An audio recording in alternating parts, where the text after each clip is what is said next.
Assalamualaikum warahmatullahi wabarakatuh. Hai semuanya, hari ini kita akan belajar bersama mengenai interaksi sosial. Interaksi sosial merupakan materi sosiologi kelas 1 SMA. Selanjutnya, kita masuk ke tujuan pembelajaran dari interaksi sosial. Yang pertama yaitu siswa dapat mengidentifikasi konsep dan syarat terjadinya interaksi sosial melalui analisis kasus kehidupan sehari-hari. Yang kedua, siswa mampu mengelompokkan bentuk-bentuk interaksi sosial berdasarkan situasi sosial yang diberikan. Yang ketiga, siswa mampu menganalisis faktor-faktor yang mempengaruhi interaksi sosial dalam konteks lingkungan sekolah dan juga masyarakat. Jadi, nanti setelah kita belajar bersama mengenai interaksi sosial, kalian diharapkan mampu mencapai tujuan-tujuan pembelajaran yang sudah saya tampilkan tersebut. Selanjutnya, coba kalian perhatikan gambar berikut ini. Gambar tersebut merupakan gambar sekelompok orang yang sedang bergotong royong, bekerja sama untuk membersihkan lingkungan sekitar. Nah, gotong royong, kerjasama, membersihkan lingkungan sekitar itu merupakan contoh interaksi sosial. Kenapa demikian? Karena ketika kalian bekerja sama, kalian bergotong royong dengan seseorang, dengan orang lain untuk membersihkan lingkungan sekitar, maka kalian itu diharuskan untuk berinteraksi, untuk berkomunikasi, berhubungan, saling membantu, saling tolong-menolong, dan lain sebagainya. Hal-hal tersebut akan memicu kalian untuk berinteraksi dengan orang lain. Seperti itu. Jadi, interaksi sosial itu sebenarnya apa sih? Jadi, interaksi sosial adalah proses hubungan timbal balik antara individu dengan individu, individu dengan kelompok, dan juga kelompok dengan kelompok dalam kehidupan bermasyarakat. Contoh hubungan timbal balik antara individu dengan individu itu seperti ketika kalian ngobrol sama sahabat kalian. Nah, itu kan kalian itu sebagai individu, teman kalian atau sahabat kalian itu juga individu. Kalau individu dengan kelompok, contohnya ketika ada seorang guru yang sedang menjelaskan materi di dalam kelas, nah, guru tersebut akan berperan sebagai individu, sedangkan satu kelas, sekelompok orang yang ada di dalam satu kelas itu dinamakan sebagai kelompok. Itu merupakan contoh dari hubungan timbal balik antara individu dengan kelompok. Kalau kelompok dengan kelompok, itu contohnya seperti ketika kelas kalian itu bekerja sama dengan kelas sebelah, kelas yang lain, untuk melakukan kelas meeting misalnya. Nah, itu merupakan hubungan timbal balik antara kelompok dengan kelompok. Dengan adanya interaksi sosial, maka manusia akan saling memengaruhi, saling berkomunikasi, dan akan membentuk pola-pola hubungan yang menjadi dasar struktur sosial. Kita lanjut. Sedangkan kalau menurut Gilin, interaksi sosial adalah hubungan sosial yang dinamis antara individu atau kelompok yang saling mempengaruhi. Selanjutnya kita masuk ke syarat terjadinya interaksi sosial. Syarat terjadinya interaksi sosial itu ada dua. Yang pertama yaitu kontak sosial dan yang kedua yaitu komunikasi.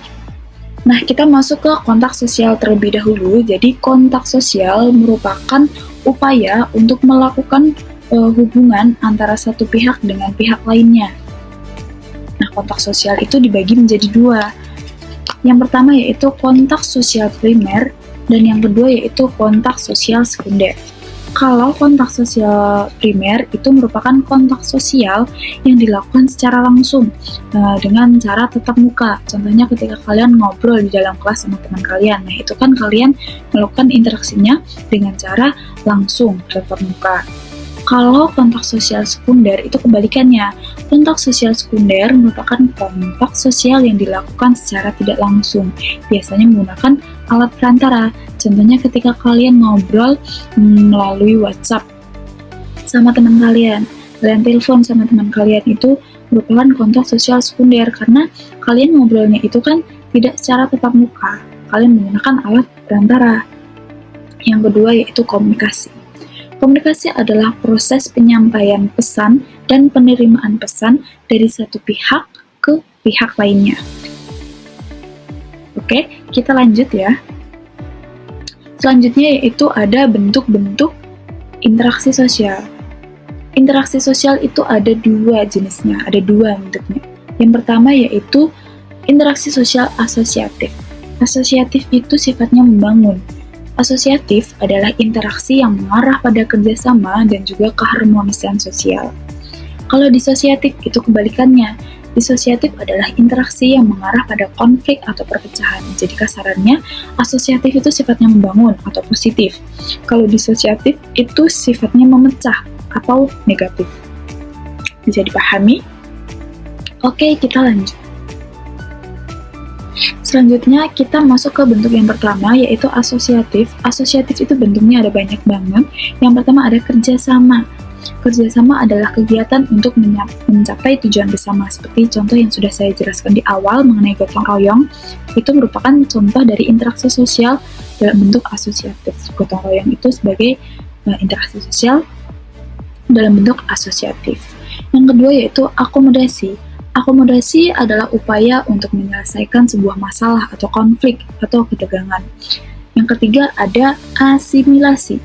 Asimilasi adalah percampuran dua budaya atau lebih menjadi budaya yang baru.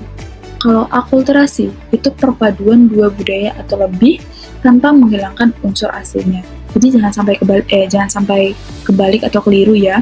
Jadi asimilasi sama akulturasi itu hampir sama. Kalau asimilasi itu percampuran dua budaya atau lebih menjadi budaya baru. Contohnya, ketika ada budaya A dengan budaya B, nah mereka itu mencampurkan budaya A dan budaya B, lalu muncullah budaya baru yaitu budaya C. Ketika sudah ada budaya C, maka budaya A dan budaya B itu menghilang. Nah, itu disebut dengan asimilasi. Kalau akulturasi itu perpaduan dua budaya atau lebih tanpa menghilangkan unsur aslinya. Semisal, ada budaya A dan budaya B.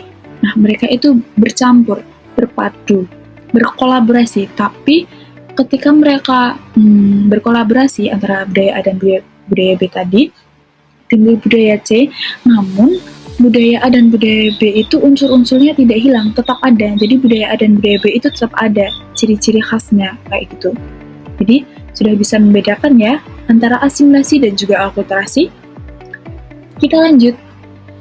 Selanjutnya yaitu bentuk disosiatif. Bentuk disosiatif itu ada banyak banget macamnya. Yang pertama ada konflik. Konflik adalah pertentangan karena perbedaan tertentu dengan upaya menyingkirkan pihak lawan. Yang kedua yaitu kontroversi.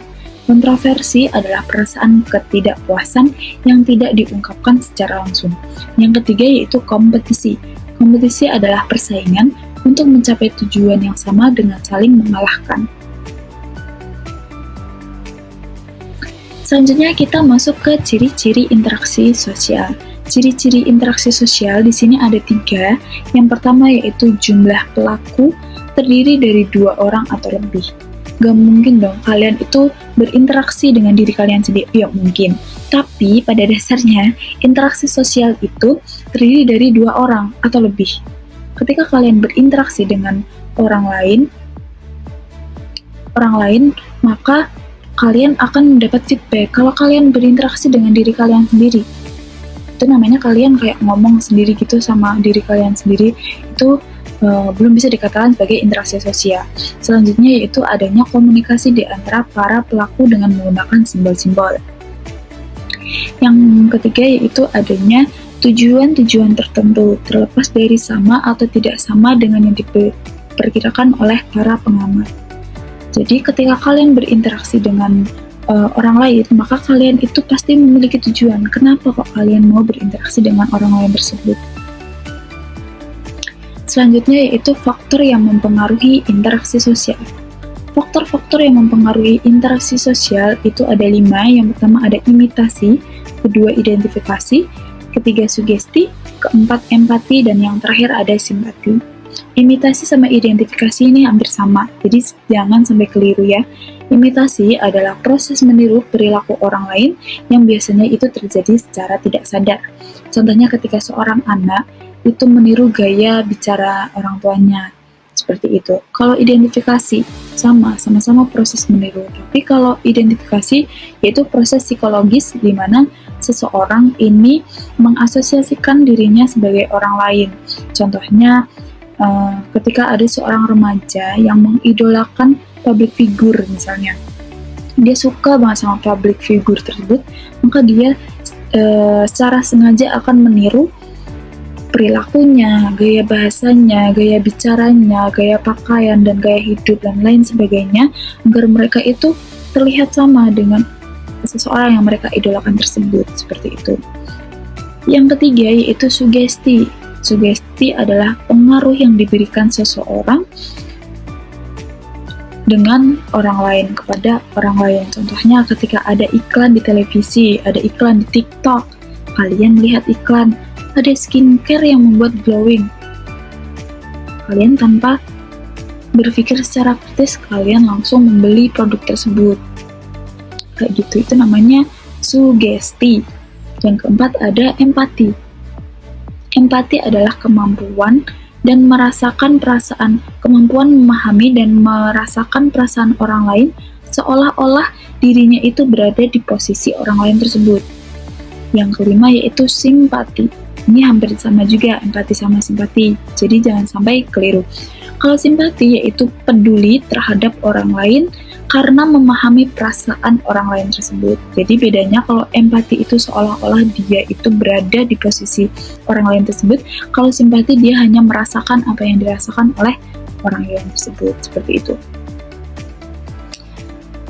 Kita lanjut ke kesimpulan. Jadi kesimpulan pembelajaran kita pada hari ini yaitu interaksi sosial adalah hubungan timbal balik yang dinamis antara individu dengan individu, individu dengan kelompok, dan juga kelompok dengan kelompok di dalam suatu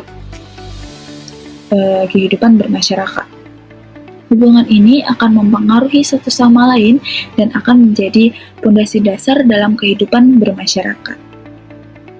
Seperti itu. Sekian pembelajaran kita pada pagi hari ini. Kita ketemu lagi besok.